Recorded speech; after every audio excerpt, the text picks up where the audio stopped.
ओम नमो भगवते वासुदेवाय। नवम स्कंध एकादश अध्याय।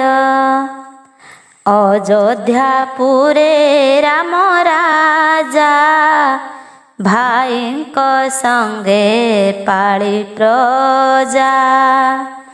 यज्ञादि जाहा जाहा कले वर्णित एकादशरे। श्रीशुक उवाच श्रीराम राज्ये होई राजा आनंदे पाळी जन प्रजा। उत्तम कल्पे यज्ञ कले वसिष्ठ सर्वमुनि तुले। विप्रंकु चारि बेदु बरी दक्षिणा देले चित्त भरी। भूमि की करी चारि भागे दक्षिणा देले अनुरागे। होतांकु पूर्व दिग देले अधोर्जु पश्चिमे कल्पिले। उत्तर दिग सामगाने ब्रह्मांकु दक्षिण विधाने। ब्राह्मणे देई चारि दिश आचार्ये देले अवशेष। सीता संगते रघुपति आचरी गृहस्थंक गति। अनेक वस्त्र रत्न धने संतोष करी सर्वजने। आचरी गृह मेधि धर्म वेद विहित जेते कर्म। ब्राह्मणे देखी साधु कथा श्रीराम पादे कले चिंता। रामंक निकटे मिलिले अनेक स्तुति वाक्य कले। कहिले प्रिय भाव बही भोनाथ एथे कार्य नाही। आम्भे कहिलु वेद धर्मे तोते न जानी मति भ्रमे। तोहर राज्य तुहि निय आम्भर हृदय सदा थाओ। एमंते केते दिन गला शुण हो गोविंदर लीला। दिने क राम रात्र काले बुलंती निज भृत्य मेले। जस जस के की चिंते एमंते विचारी गुपते। शुणिले क गृहाश्रमे पत्नी की बोले गुरु तमे। तू दुष्टा नारी घरु जाओ मुन छुईबी तोर देह। असती पर गृहाश्रमी मुन हे राम प्राय कामी। से जेने सीता घेनी घरे आनंदे गृहाश्रम करे। एमंत शुणी तार मुखे गृहे मिलिले मन दुखे। शुणिण लोक अपवाद चिंता बसिला राम हृद। सीतार गर्भवास देखी तार विच्छेद होई दुखी। ए लोक अपवाद भय करिबी केवण उपाय। लक्ष्मणे राई रघुनाथ ता संगे भाଳିले कांत। बोइले सीतांकु विपिने निवेशी आसतु बहने। तक्षणे राम आज्ञा पाई सीतांकु बने नेई थोई। से मिले वाल्मीकि भुवने बेनिकु मोर जात बने। वाल्मीकि भ्रांति छाड़ी मन निजकु टीरे देले स्थान। करिले जात कर्म ଲବକୁ ସଜେ ଦେଲେ ନାମ। ଅଙ୍ଗଦ ଚିତ୍ରକେତୁ ଦୁଇ, ଲକ୍ଷ୍ମଣ ବୀର୍ଯ୍ୟ ଜାତ ହୋଇ। ତକ୍ଷ ପୁଷ୍ପଳ ବେନି ଭାଇ, ଭରତ ପତ୍ନୀ ଗର୍ଭେ ଧୋଇ। ସୁବାହୁ ଶ୍ରୁତ ସେନ ବୀର, ହୋଇଲେ ଶତ୍ରୁଘ୍ନ କୁମର। ଭରତ ଦିଗ ବିଜେ କରି, କୋଟି ଗନ୍ଧର୍ବ ବଳ ମାରି। ଯୁଦ୍ଧେ ପାଇଲା ଧନ ଯେତେ, ଦେଲା ସେ ଅଗ୍ରଜ ଅଗ୍ରତେ। ଶତ୍ରୁଘ୍ନ ଦିଗ ବିଜେ କରି, ଲବଣ ମଧୁପୁତ୍ର ମାରି। ମଥୁରାପୁର ମଧୁବନେ, ପୁରୀ ସ୍ଥାପିଲେ ପ୍ରଜାଜନେ। ଏମନ୍ତେ କେତେ ଦିନ ଅନ୍ତେ, ରାମ ଚଳନ୍ତେ ସୀତାପଥେ। ରାମ ଆଗମ ଶୁଣି କର୍ଣ୍ଣେ, ତକ୍ଷଣେ ବରୁଣ ଭୁବନେ।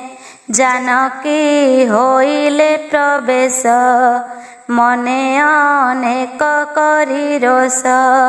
ସୀତାର ନ ପାଇ ଉଦ୍ଦେଶ୍ୟ, ରାମ ଚଳିଲେ ନିଜ ଦେଶ। ରାମ ଯେ ଜାନକୀ ବିଚ୍ଛେଦେ, ମନନ କଳ୍ପେ ରାଜପଦେ। ସୀତାର ଗୁଣ ଚିନ୍ତି ମନେ, ନିଦ୍ରା ନ ମାଡ଼ଇ ନୟନେ। କଣ୍ଠ କୁଣ୍ଠିତ ଶୋକେ ପୁରୀ, ଚିତ୍ତକୁ ନ ପାରନ୍ତି ଧରି। ସ୍ତ୍ରୀ ପୁରୁଷ ସଙ୍ଗ ଏହି, କେଶ ହେ ନର ଦେହ ବହି। ସେଦିନୁ ବ୍ରହ୍ମଚର୍ଯ୍ୟ କରି, ରାମ ହୋଇଲେ ବ୍ରହ୍ମଚାରୀ। ବର୍ଷ ସହସ୍ର ତ୍ରୟୋଦଶ, ନିରତେ ବ୍ରହ୍ମଚାରୀ ବେଶ। ଅଖଣ୍ଡ ଅଗ୍ନିହୋତ୍ର କଲେ, ବଶିଷ୍ଠ ଆଦି ମୁନି ତୁଲେ। ଦକ୍ଷିଣା ଦେଲେ ତୋଷ ଚିତ୍ତେ, ସନ୍ଧ୍ୟା ମଧ୍ୟାହ୍ନେ ଅବିରତେ। ସଂସାରେ ଥୋଇ ନିଜ ଯଶ, ସ୍ୱଧାମେ ହୋଇଲେ ପ୍ରବେଶ। ବୋଲନ୍ତି ଶୁକ ବ୍ରହ୍ମ ଋଷି, ଶୁଣ ହୋ ରାଜା କୁରୁବଂଶୀ। ରାମଚରିତ ତ ଗ୍ରତେ, ସଂକ୍ଷେପେ କହିଲି ମୁଁ ତୋତେ। ଯେହା ଶ୍ରବଣେ ଶୁଣନ୍ତି, ଦୁର୍ଗମ ସଙ୍କଟୁ ତରନ୍ତି। ବୋଲଇ ବିପ୍ର ଜଗନ୍ନାଥ, ନବମ ସ୍କନ୍ଧେ ଭାଗବତ। ରାମଚରିତ ପୁଣ୍ୟ କଥା, ଯେଣେ ଖଣ୍ଡଇ ଭବ ବ୍ୟଥା। ଇତି ଶ୍ରୀମଦ୍ଭାଗବତେ ମହାପୁରାଣେ ପାରମହଂସ୍ୟାಂ ସଂହିତାୟାं ନବମ ସ୍କନ୍ଧେ ଶ୍ରୀରାମଚରିତମ୍ ନାମ ଏକାଦଶୋऽଧ୍ୟାୟ। ଦ୍ୱାଦଶୋऽଧ୍ୟାୟ କୁଶ ସସାଦ ବଂଶ କଥା। ଦ୍ୱାଦଶୋऽଧ୍ୟାୟ ବ୍ୟବସ୍ଥା। ଶ୍ରୀଶୁକ ଉବାଚ ଶୁଣ ପରୀକ୍ଷ ମହୀପତି, ଶ୍ରୀ ରଘୁନାଥଙ୍କ ସନ୍ତତି। ଅତିଥି କୁଶର ନନ୍ଦନ, ନିଷଧ ତାର ତହୁଁ ଜନ୍ମ। ନଭ ତାହାର ହୁଏ ସୁତ, ତା ପୁତ୍ର ପୁଣ୍ଡରୀକ ଖ୍ୟାତ। ତା ସୁତ କ୍ଷେମ ଧନ୍ୱା ନାମ, ରୂପେ ସୁନ୍ଦର ଅନୁପମ। ତାର କୁମର ଦେବାନିକ, ଅନିହ ତାର ପୁତ୍ର ଏକ। ତାର ତନୟ ପାରିଯାତ୍ର, ବଳସ୍ଥଳ ଯେ ତାର ସୁତ।